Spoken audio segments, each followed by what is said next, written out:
And we're going to you, Helen. Thank you very much, Soraka, and good afternoon, everybody, and welcome to this webinar on Afro-Irish Cultural Dialogue, Voices of African Scholars. You're all very welcome, and I'm delighted to be here with you this afternoon from the University of Limerick in Ireland. Now, I do need to let you know that this is one of these events where we have had a few challenges in terms of online access. So thank you for your patience with us. And I know that we have attendees who are also struggling to get in. So please do bear with us. Our curator of today's webinar, John Nutekpor, is a PhD researcher at the Irish World Academy of Music and Dance at the University of Limerick. John is working to get online, so I'm just going to say a few words of introduction while that's happening and then introduce our first speaker today. Today's event is happening in coordination with the African Scholars Association of Ireland. It's an event that is marking Africa Day, a celebration of African culture and scholarship and cultures, I should say, from around the globe. We've just had a wonderful cafe event at lunchtime where we heard music and dance and song from Ghana to Scotland to Limerick. And I'm really delighted this afternoon to have some wonderful scholars with us who are working at that interface between African and Irish culture. And I think the theme of our webinar this afternoon is about African Irish cultural dialogue. And I'm really delighted to have speakers who are coming from a variety of backgrounds, from journalism, from literature, from music and from dance, to share their work with us in this area. Just before I introduce our first speaker, I'd also like to acknowledge the assistance of the Department of Justice and Equality and Limerick City and County Council in putting together today's event, as well as the Health Research Institute here at the University of Limerick, particularly through our research cluster around arts-based research and migrant health. So without further ado, I'll just introduce our first speaker today. Also coming from the University of Limerick, Funmi Junadu is going to speak to us today about the positive contribution of journalism in unraveling the African story through cultural dialogue. Funmi, you're very welcome. Thank you very much, Helen. It's a pleasure to be here. I'm excited to be here. So I'm just going to share my screen real briefly. Don't know, can you see my screen there? Okay, good. Thank you very much. So I'm just going to, so today I have 10 minutes to speak, so I want to stick to the time. I want to talk about the positive contribution of journalism in unraveling the African story through cultural dialogue. I'm a PhD researcher in journalism at the University of Limerick, like Professor Phelan has just said, and I am currently doing my research on the representation of Africa in the Western media. But today it's a huge privilege to be talking about this, talking about cultural dialogue and just talking about, you know, how Africa is being portrayed and how cultural dialogue is playing a huge role in that.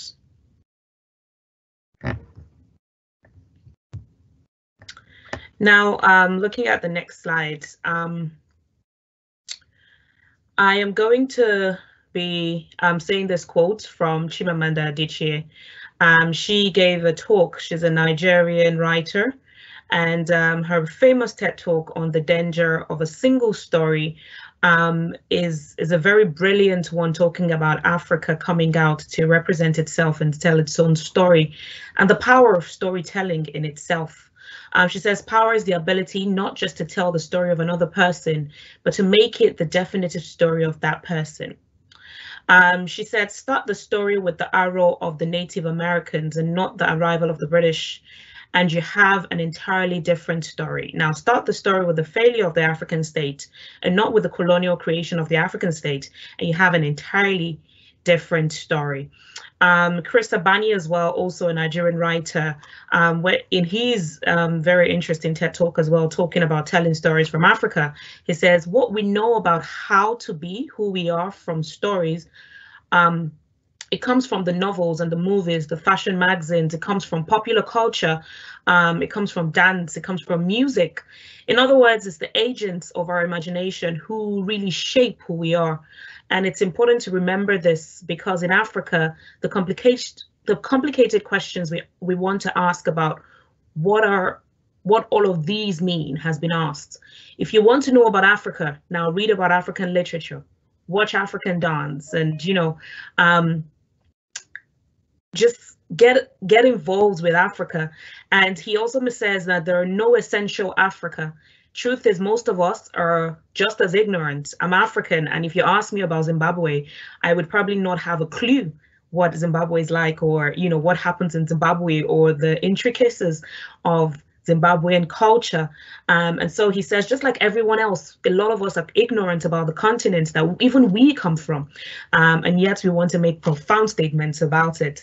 And so it's one of the dangers of literally painting Africa as one place. Meanwhile, it's a wide range of places.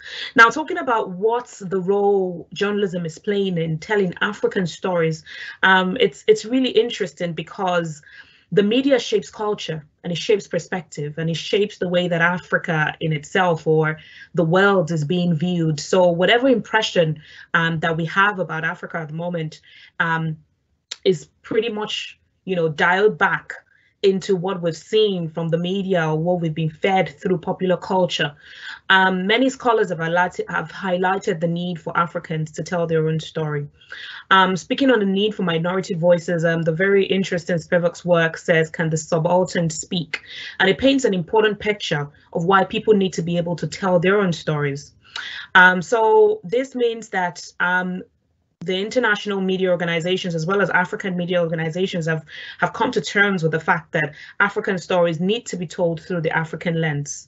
And the coverage of African cultural dialogue is an important way through which this is being done. And it's really brilliant, the work that, John and the work that John is doing through the Irish World Academy, and other scholars there, and other dancers and performers and musicians, the beautiful, brilliant work that they're doing to bring culture dialogue, to bring that conversation to play.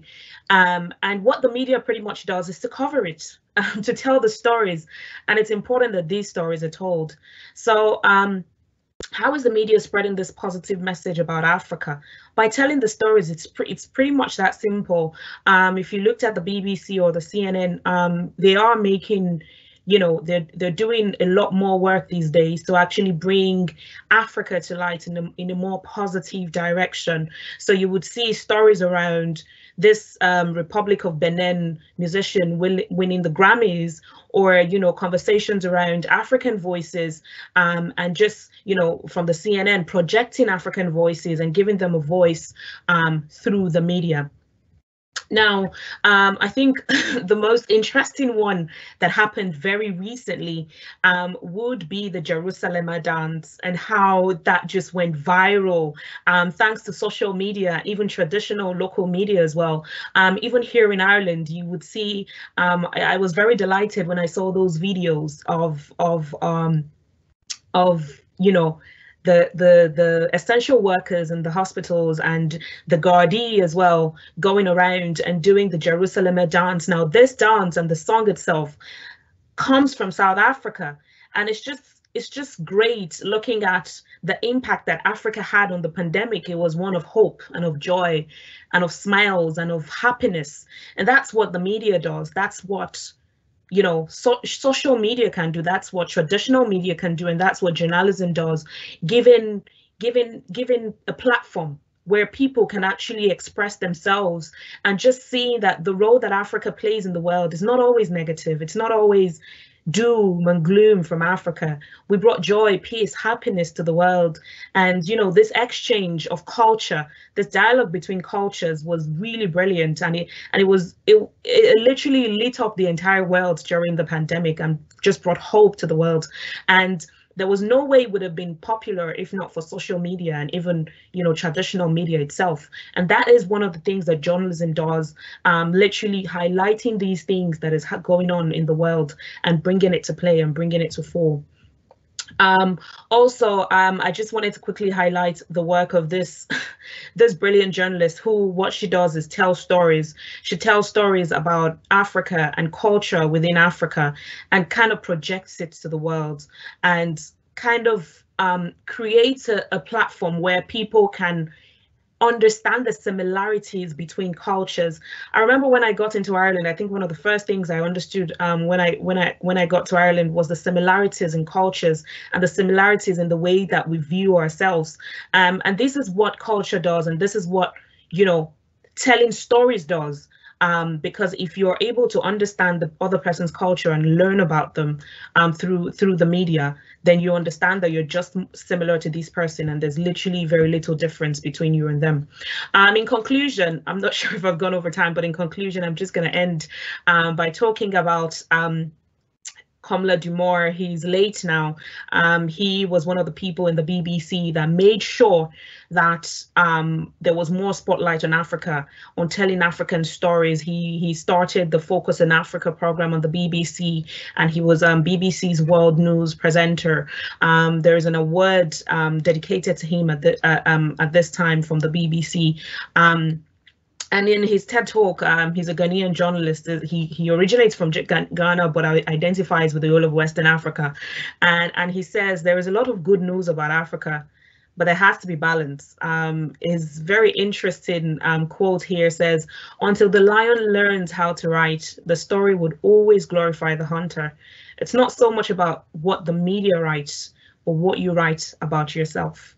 And that's what culture does. And I think it's brilliant, the work that John and every other person, the diversity that is in the Irish World Academy, the work that they're doing, highlighting culture and just bringing that dialogue, showing that, you know, I was watching the performances earlier in the day, and it was just brilliant. Her name just flew off my head now, but she did the African tune with Irish tap dancing, and it was absolutely brilliant, so beautiful. I was stunned at the beauty that it was, and it's only through having this dialogue and having these conversations that you'd be able to understand that, you know, the merging of cultures would only bring more joy and more peace and more excitement to the world.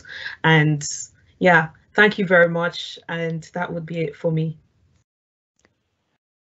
Funmi, thank you so much for that. I love your messages of, you know, get involved with Africa. Wonderful, and how important the role of media and social media is in getting these dialogues going. I do want to reassure people, because I know a lot of people are having difficulty getting online. I want to reassure people that this is being recorded and that we will share it with people. I do believe that our curator for today's event is here. John, am I correct? Will I hand over to you now?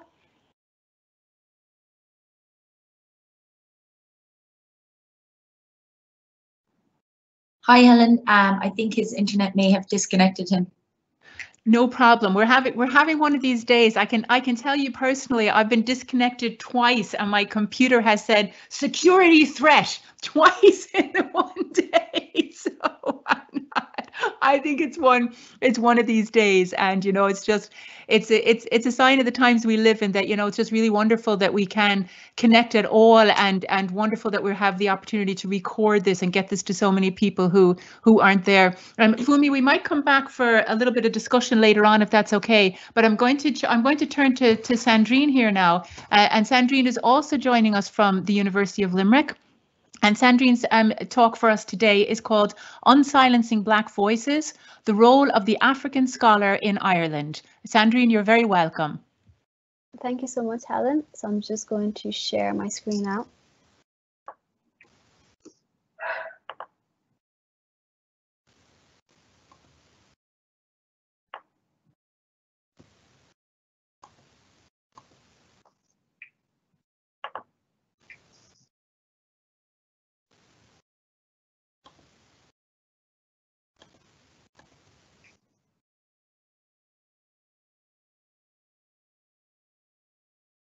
One second, it's just not coming up for me. 2 minutes.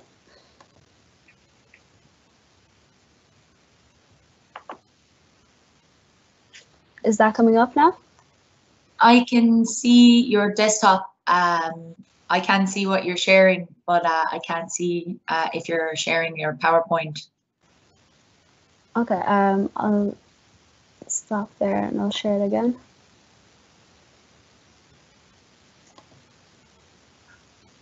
Now?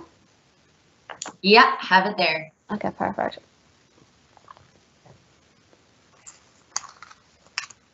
Okay, thank you so much, Helen and Fumi, for the wonderful discussion. So for today, for my presentation, I'm just going to be talking about unsilencing Black voices, the role of the African scholar in Ireland.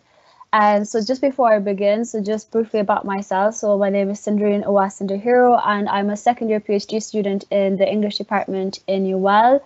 And I recently co-produced a documentary called Unsilencing Black Voices with my co-founder, Catherine Osakoya. And I'm also doing a few activist specials, like in regards to decolonizing the curriculum and talk about race and just various issues about, like, again, like that merging of dialogues in between Africanness and Irishness. So in regards to cultural dialogue, this is something that is a poignant part in my PhD research in regards to, like, the way, again, as Fumi was talking about earlier, the way Africa is presented in media, in literature, film, everything like that. So with my research, it looks at beyond the Anthropocene doomsday scenario, so writing futurity in contemporary African cultural texts. So again, like, the sense of culture is one of a really strong key point in my research. So, like, with my research, it looks at the theory of temporality, so that's the theory of time.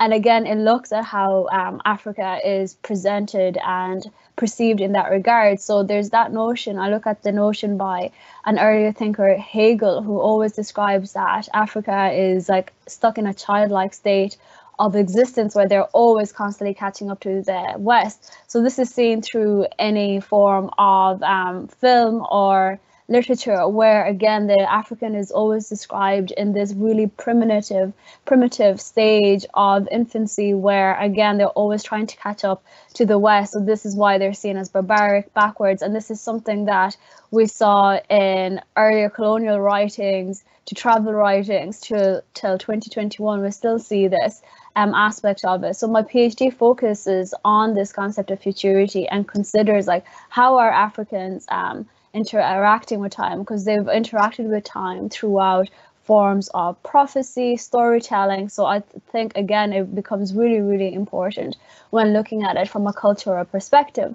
And in regards to that sense of temporality and time and culture within Africa, I also look at it through the Anthropocene lens, which looks at the sense of climate change and how, again, this is something that is affecting us on a global scale, yet Africa is being, the African continent is being the one that is being affected the most. And again, there's African voices whenever it comes to these talking about these environmental issues, they're missing. And again, this kind of raises that question of why is it that environmentalism, climate change, that affects us all as human beings, yet African voices are not seen to be valuable within like African environmentalists or African eco-critics, anything like that. So again, it does really go important into it in regards to the importance of story and the importance of having everyone representative to talk about it. So that's a really, really big part of my research, the importance of highlighting African voices. And I do this through, again, like with the temporality, the Anthropocene, and it all wraps around the sense of Afrofuturism, which looks at, again, like the African diaspora and giving them a voice. So with my research then, like the main aim of it in bridging this cultural dialogue amongst like all of like the African continent, but then also looking at it from a researcher who is based in the West, is just to address the violent history of Western modernity, which again stipulates that only the West can speak on behalf of Africa and Africans can't speak for themselves through, again, ecology and time. And another aspect of it that I've seen that while doing African literature and post-colonialism is that role of the African scholar in a predominantly white field and within the Irish setting. So I think the main thing that I've come across myself, just like as a PhD student, is that sense of representation. And again, this is all seen through cultural dialogue as of being Afro-Irish. So like it's that awareness of representation, aware that there's like a lack of diversity in your chosen field. So I've always talked about it in a sense, like I'm in the English department and I've been in UL from first year, so 2014 till now. And even in the English department, like I've been aware that like I'm the only Afro-Irish person there. So like what does that diversity look like when we're looking at it from an African scholar perception? And then there's that sense of hyper awareness of stereotypes. So like again, awareness of stereotypes projected onto African individuals, and by being an African scholar and being an African student is trying to debunk those stereotypes every single time that you walk into a particular room. And that's something that Fumi had touched on in regards to, again, viewing and depicting everyone that comes from Africa in a single brush, that, again, it's like waiting for the benevolence of the West and those that can't talk for themselves. And then another aspect of it that I've seen just in the last year, especially just in the backdrop of BLM, is how like the African scholar, like they're kind of bearing the brunt there about talking about decolonizing the curriculum and bringing change and diversity, and again merging the culture of Irishness and Africanness into the curriculum. So trying to be very, very hyper aware in how they sometimes are the only people which are engaging with these dialogues, and the importance of understanding how like diversity is a gift and it's a strength, as opposed to it being seen as just another stepping stone to why, let's say, African scholars would steer away from a predominantly white field. So just to finish up, it's in regards to how through dialogue, cultural dialogue, new spaces, like African scholars are creating new spaces where like these voices are going to be cherished. So like just from my own perspective, I found the power of that through documentary and through the creation of Unsilencing Black Voices. I really found the power of understanding how within the Black and Irish community who experienced racism, how unique everyone's story was. And again, that goes back to that sense of what Fumi was talking about with Adite, with this the danger of a single narrative. So again, like every person who is Afro-Irish in Ireland, they go through different experiences of racism. So it was just really, really powerful to use documentary as a new lens of engaging with these and looking at all the different culture.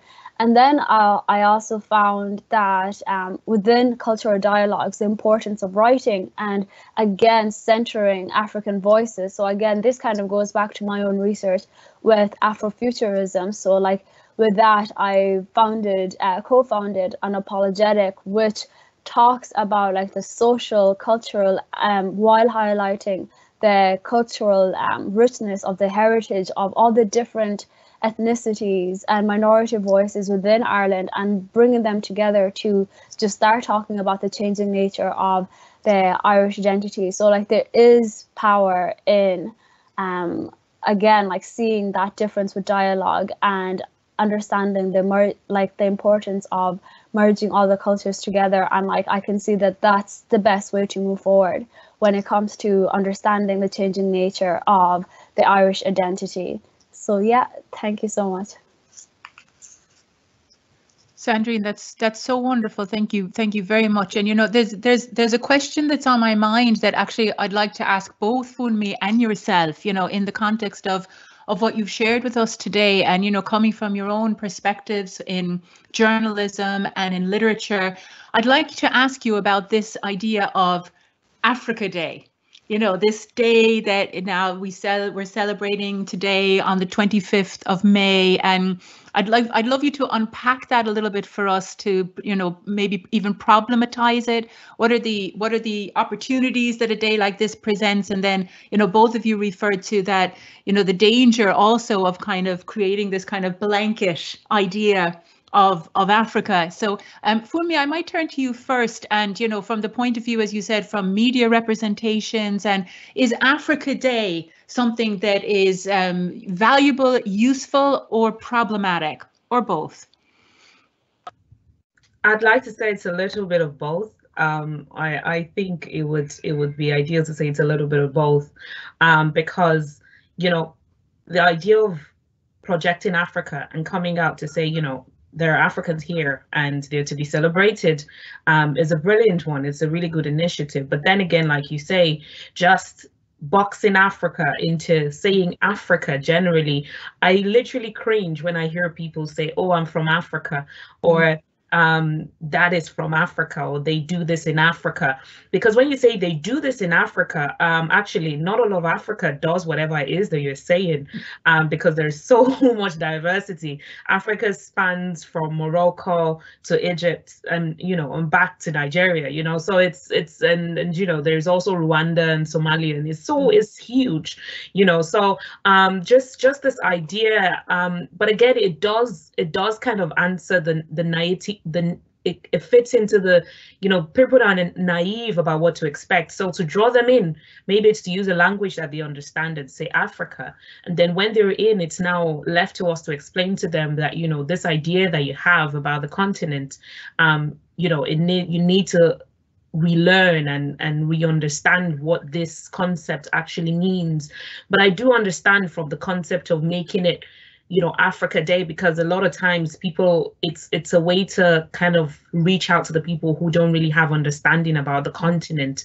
They're able to understand what, you know, what am I to expect? And then when they come in, it's then our responsibility to make them understand that there's a lot of diversity, and there's a lot more to it than just, you know, the continent. Thanks, Funmi. And yeah, I think that's a really interesting point, that very often these events emerge out of a very complex space, that but then can sometimes provide this kind of educational opportunity. So they may be of their time, and then things may move on. I wonder, Sandrine, could I turn to you with the same question? Africa Day. Yeah, no, I'm the same with Funmi, like where I've seen it today on social media, you know, and it's like, you know, like, yeah, like Africa, and I'm like, you do realize like it's a continent, and like I think the way I saw it, it was like an opportunity to celebrate like my duality of being both Rwandese and Irish. But again, I think even people have kind of been like, oh yeah, no, it's the continent, and it's like, so it's just that opportunity there. And I think like that's where like with Africa Day, by having these like cultural dialogues, and like, you know, even myself, me and Funmi built like Nigeria and Rwanda, you know, like again, people like might just tune in and be like, oh yeah, no, there's two Black people, and it's like different places, different cultures, and again, different language, and a vast essence of that. So it is like a really good opportunity to celebrate that, but then again to also, especially just again from like an Afro-Irish perspective, is to highlight like that dual identity that you have. And like, yeah, no, I'm the same with Fumi. Like whenever it's like, oh yeah, do you know, like went on my holidays to Africa or anything like that, it is like, again, it's like you do need to distinguish that. And I think that's where the great thing of Afrofuturism, because that's coming in now, do you know, where it's like, it's the Africans which are in diaspora, like they're taking charge of that and like they're telling it again. So like myself from an Afro-Irish perspective, that's mine. And then Fumi can say from a different perspective. So we are getting multiple nuanced competing ways of Africanness. So like it is coming in together in that way, but like it's our generation that are kind of like separating that and highlighting like how, yeah, like, you know, Africa, it's not a country, it's 54 countries. And, you know, like just because, again, like we're all African does not mean that we all share the same cultural values and tradition. Thank you, Sandrine. No, they're really wonderful, and I'm so delighted here to see Dr. Ibun Joseph and John Nutekpor on my screen. I'm delighted that you've been able to join us, and just to welcome you and to say that, you know, I know that people have had difficulty, but we are recording the event today and we will send this out to everybody. So, John, I wonder, can I hand over to yourself here to present?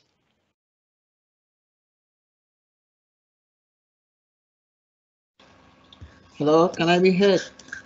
Can you hear me? Perfect. Yes, we can hear you. Finally. You're here. Yeah, I'm here. Yeah.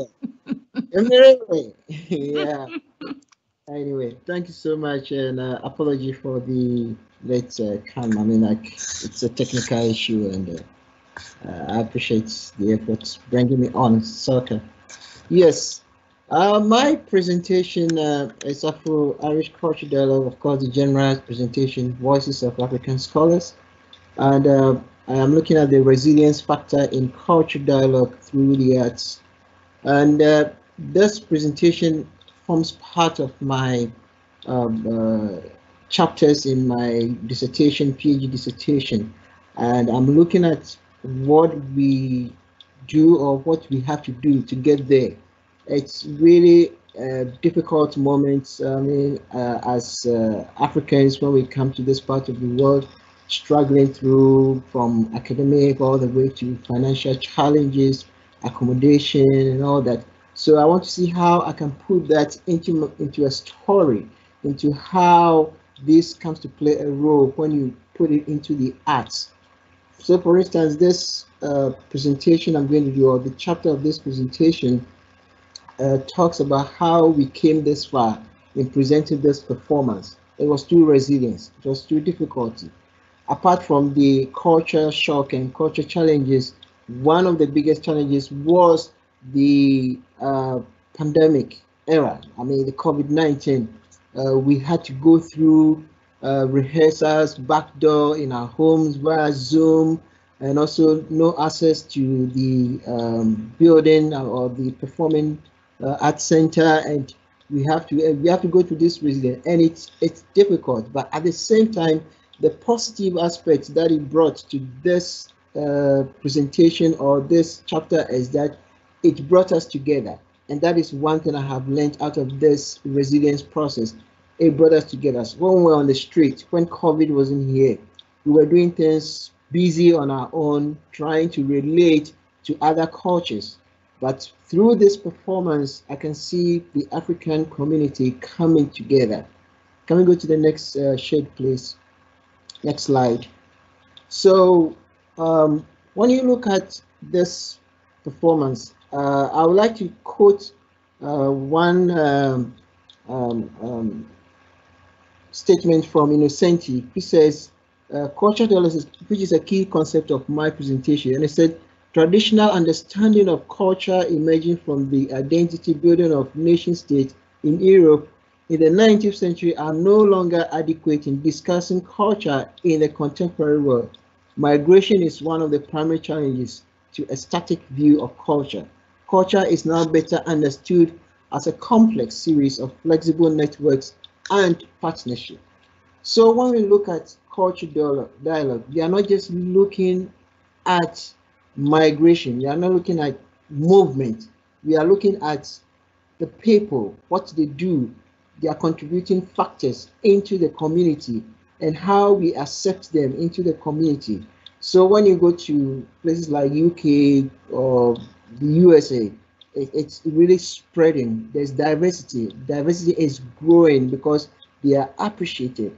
But in this part of the world, which is in Ireland, how are we accepted? How do we portray? How do we bring our arts out for arts to be accepted? And I think one of the medium is through this event that I have curated or put together. But the point is, how do we go from here? How do we make our voices heard? How do we broadcast the news? How do we make it in a wider spectrum for the average person in Ireland to hear our voices? So I would say, well, in our own way or in a small way, we should find a way of making this dialogue established in the community. And I'm happy all these presenters are here, and through their community, they will make their voices loud for us to be heard. Can we go to the next one? So the title I gave to my presentation in November was Kutrikuku, and Kutrikuku is my ethnic tribe language, which means resilience, perseverance, determined, go through all the odds. Of course, we had people who went before us and they didn't have it easy, so therefore we have to follow their steps to go through. And Helen states that this resilience attitude, or this attitude of going through perseverance, builds social and cultural capital, promotes social cohesiveness, gives community the opportunity for public celebration like this, facilitate a feeling of social harmony, enhance social identity, offers a release from the stress of everyday life, positively influence subjective well-being, and contribute to the sense of place and build better multicultural society.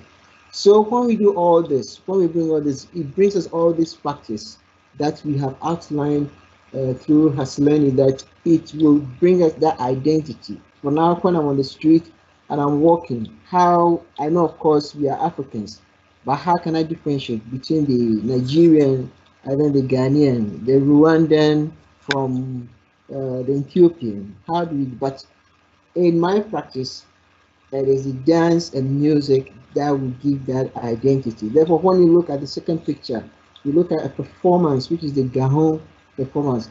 So it is a way of bringing us together. Apart from the identity, we come together and we celebrate this. So in a nutshell, I mean, to conclude with, we don't have much time. I would like to say that we have to make our voices heard in our field. Like Fumi said in her presentation about Comrade Dumelo. I know Comrade Dumelo was a very promising icon that we were really looking forward to make our voices heard on the European continent. But unfortunately, he passed on. But at least he made his bid. And he said, one of his statements that really urges me on is like, think locally, but dream globally. So when we think locally, fine, we can operate. But when we think globally, then our voices can go beyond where we live and we can do much exploits. Thank you.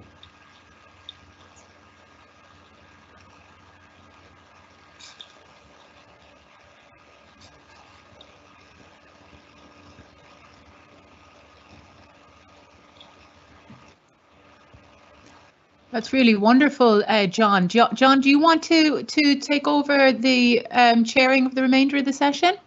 Thank you very much. At this point, I would like to give the opportunity to Dr. Joseph to give us her presentation, but I see Dr. Joseph as the mama of African scholars in Ireland, and I'm so delighted to have her on board. I was panicking at a point when I didn't see her, so I was like, "Whoa, is she going to come?" But thank God she's here. A little background about her. She is the chairperson of and founder of the African Scholars Association of Ireland. She's also founded the Unforgettable Women's Network and is a founding member of the African Women Writers in Ireland. In 2020, in light of protests and increased coverage of racism in Ireland, Dr. Joseph has spoken about the importance of education about tackling racism that begins in the home, as well as outlining more personal strategies for countering everyday racism. She has cited the need to overhaul the Irish education system to also incorporate anti-racist material into the curriculum, as well as the need for more diversity within teaching staff. Among her several publications that has touched the hearts of academicians and none alike is her recent book, Critical Race Theory and Inequality in the Labour Market, Racial Stratification in Ireland. Ladies and gentlemen, shall we welcome Dr. Edwin Joseph. Hi, everyone. Hi, everyone. Thank you so much for the invitation. It's great to be here. I actually was here. I just had my camera off. So I heard, so you probably didn't see me because I heard Sandrine's presentation and I heard Fumi's presentation as well. So I was here right from the beginning and I thought, oh my God, these girls are amazing, So it's good. And I thank you. I'm really excited to see the work that you're all doing because it means that there's less pressure on us. I don't feel the need to say yes to everything. And so for me, I am grateful to see that work going on. I'm grateful to see so many people doing so many things, because at some point I felt the need to say yes, because I'm like, we have to represent, we have to be there. Our voices have to be on the table, but with so much going on and still not enough, but, the fact that, the voices are being heard, initiatives are being done, and it's really good. I think what I want to just highlight briefly, and I don't have a presentation, it's just something I want us to begin to think about. It's just why, and I titled it, Why African History is World History. Why African history is everybody's history. We all tell stories. If you think about it, we are all telling stories. From when you listen to an economist talk, an economist is telling you stories, but he's telling you stories with numbers and figures and statistics. When a sociologist is telling you stories about the society, about what they've done, an anthropologist, even an architect is trying to tell you a story. If you look at an architect's work, he will tell you the story of the development from the 1800s to 1500s to where we are now. It kind of tells you a story of what is happening, what was important, what was wealth, so that everybody is telling a story. And the African people are storytellers. At heart, we are storytellers. And we've told stories. Unfortunately, we've not told stories in the way the world thinks stories should be told. And so what has happened is that our stories have been sidelined. Our stories have been marginalized. Our history has been taken away. So that what we have today is other people are telling African stories from other people's interpretation. And I think it was Fumi or Sandrine who used that proverb, who talked about, that until the hunter tells the tale, until the lion itself tells the tale, the hunter is, is this scary big monster, but the lion tells you a very different tale. If you go back into African history, I teach Black Studies in UCD, and the first Black Studies, that started in Ireland. And one of the things we try and look at is Africans' contribution to science. When we look at science today, we start from people like Edison. I'm like, stop. Let's go further back. Let's go back to, the science that, that was done, when they made, the Egyptian mummies, or when they, created, everything from the poison arrows. That was science. What level? Our own method of education, of passing information. If we don't appreciate that, then we constantly look at the Black person as coming behind on the back foot. When we look at arts, when you want to study arts, you start the arts from founding fathers. I'm like, no, go back to the Benin Empire. Go back to Ghana. Go back to the Benin Empire, where supposedly illiterate people were able to dig into the ground and produce busts with precision. That is arts. That is a level of acumen and human excellence. That, you are talking about people that in our modern world, we call them uneducated. But they were able to go in, dig into the ground.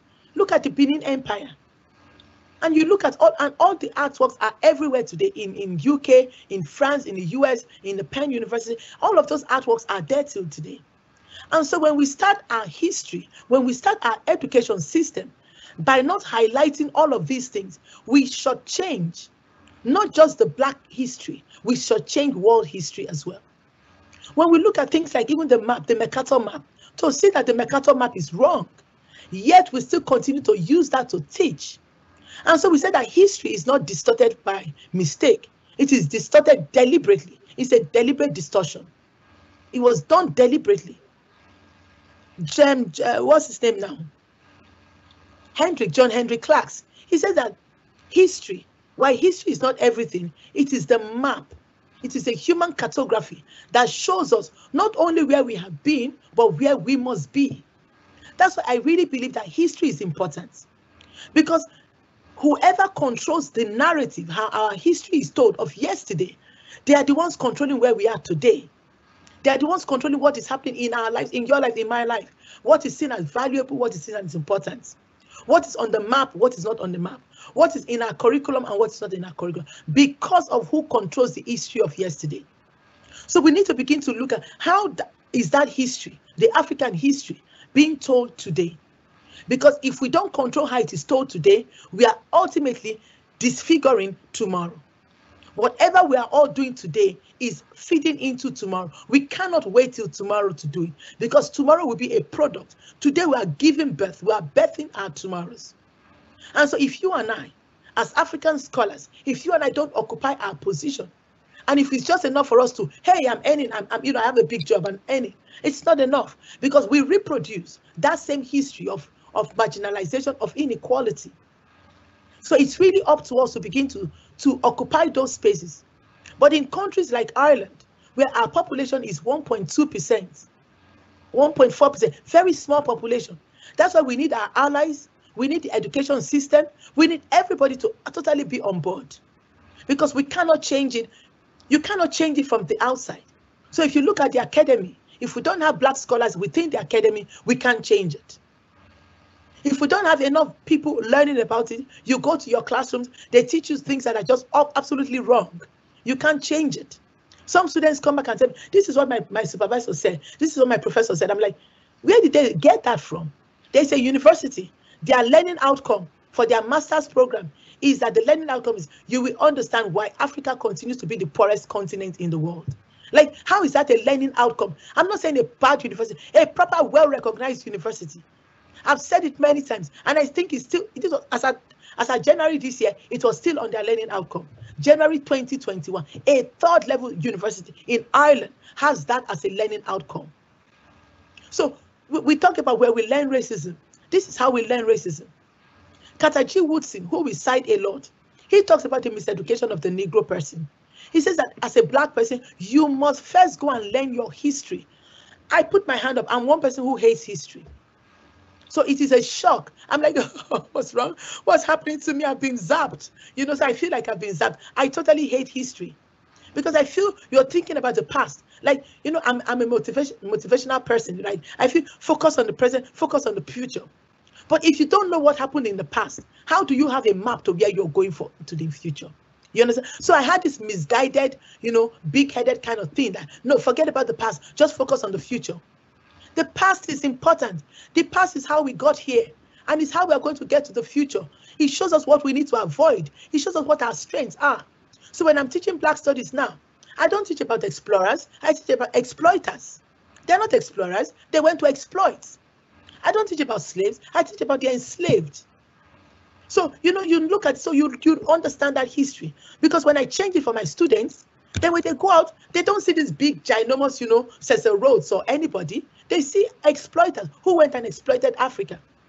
My supervisor, a friend, Tukufu Zuberi, he always says something. He says, if the world were to pay Africa what we owe Africa, the world will be indebted to Africa for centuries to come. If we pay for the elements we use in our television, in our iPhones, and all of those things, we will be indebted to Africa. Forget about this thing about saying, Africa has contributed nothing to the world. So it is a narrative. I started up by talking about stories. Stories are important. Who is telling the story? Whose story is heard? Who has the right to tell stories? Because the stories you tell is absolutely damaging, the future or the past. We keep telling this story of lazy Black people. I'm like, think about it. Why were Black people enslaved? They were enslaved because they were lazy? Really? Absolutely not. They were enslaved because their bodies were strong. They had skills in farming. They had skills already. They were herdsmen. They were farmers already. They were already equipped with skills. That's why they were enslaved. They were already equipped. So when we buy into this single story, this narrative, without stopping and questioning it, we make the same mistake.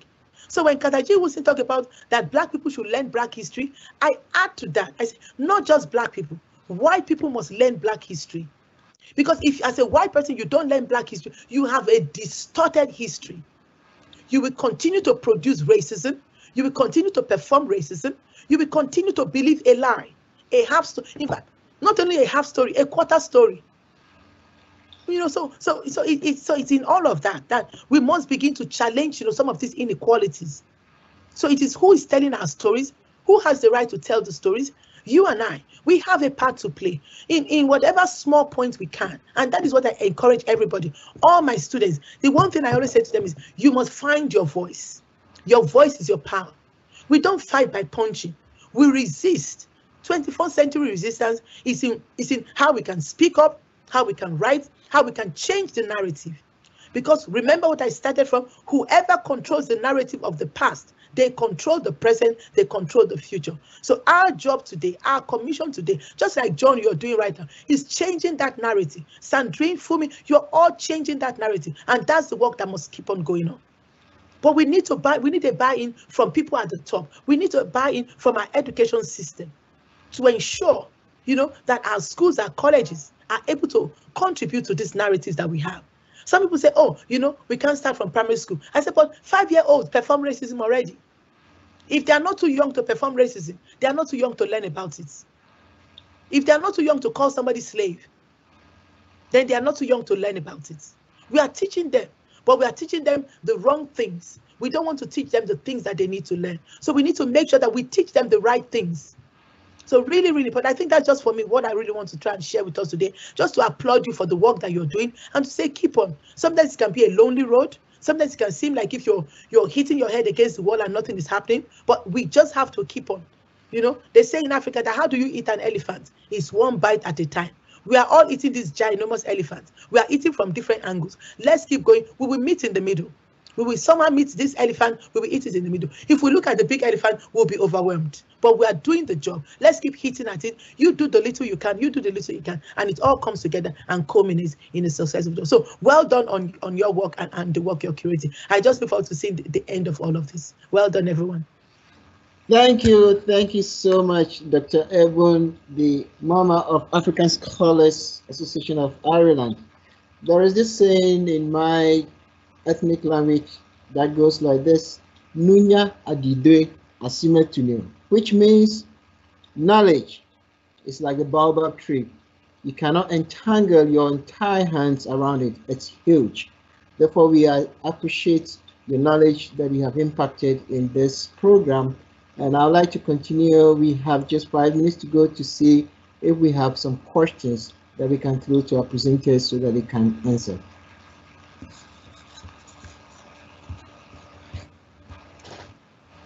If I may, John, and it's as much a comment as a question, because I just think the 4 presentations there were really so inspiring. But the word that comes to me from Dr. Joseph's presentation there was this word of story. And I was thinking about how, you know, journalism and literature and music and dance, what we all have in common is story. And I was thinking for me of your expression there again about the lion and the hunter. You know, we have this expression in Ireland that the victor writes the history, but the vanquished write the songs, sing the songs. And for us, I just wanted to add this, John, if it's okay, from our side in the Irish World Academy, our side of the arts, so much of the silenced voices come out in our songs and in our dance and in our poetry. You know, the voices that are not given an official place often in the legal world or the political world find that through their arts. And I was, as Dr. Joseph was talking, I was looking around to see if I had this book that came out recently called The Artist in Academia. And it's this very point that one of the ways, and I think Sandrine's work in the Unapologetic Project, one of the ways that we can insist that these voices are allowed to tell their stories is to also insist that we tell our stories in many ways. We tell them through gestures, through our songs, through our language, through our pottery, through our tapestry, and all of that is how we create knowledge about the world that we live in. So I just wanted to say thank you all for that sharing that cultural space and allowing the voices of artistry and creativity into this dialogue. Thank you. Thank you so much. Thank you, everyone. Do we have anything more to add if there are no questions from the audience? We have about 3 minutes to go before I conclude or we conclude. Sandrine, anything more you want to add for me? No, I just want to say thank you for the opportunity, John. This is a great one, and it's always exciting to hear from Dr. Joseph. I'm really happy that you were able to join us today. And thank you for putting all of this together earlier in the day. It was really absolutely brilliant. Just watching the performances and just bringing, that culture into play. It was absolutely brilliant, and thank you for the great work you're doing. Yes, Sandrine? Yeah, no, I'm the same, John. I think I'm like illiterate what Helen was saying in regards to how story can be told from so many different perspectives. Because like I think I was saying to Helen before, is like I never even thought of like song and culture together or like writing and anything like that. So I think by having cultural dialogue and placing African scholars in that, because a lot of the times we are left out of that conversation, it really is important. Because like as Dr. Joseph was saying, we have to be in control of our own narratives, because again, it's been written for us, and that's how we can see there, like with the racist tensions that's in Ireland. So like it is really important to like start paving way for ourselves now and interacting with each other. Because I think I was just getting excited just listening, especially just with Fumi, because just her research, I was like, oh, that's literally what I want to do as well. So like it's just really interesting to just be in a virtual room with different scholars, and again who champion the power of understanding how again like Africa is a continent and has a multiplicity of voices, and just really cherishing that. Yeah. Thank you. So I would like to say a very big thank you to all, first accepting to come on the program and also your contributions.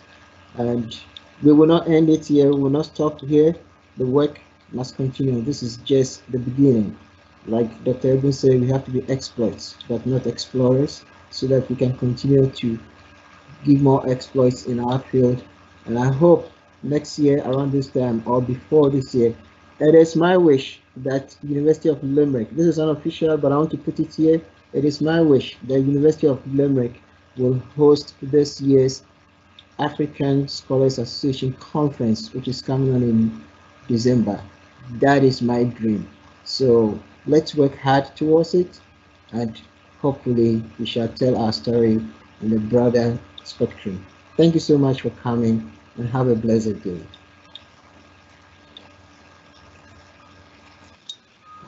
Thanks, everyone.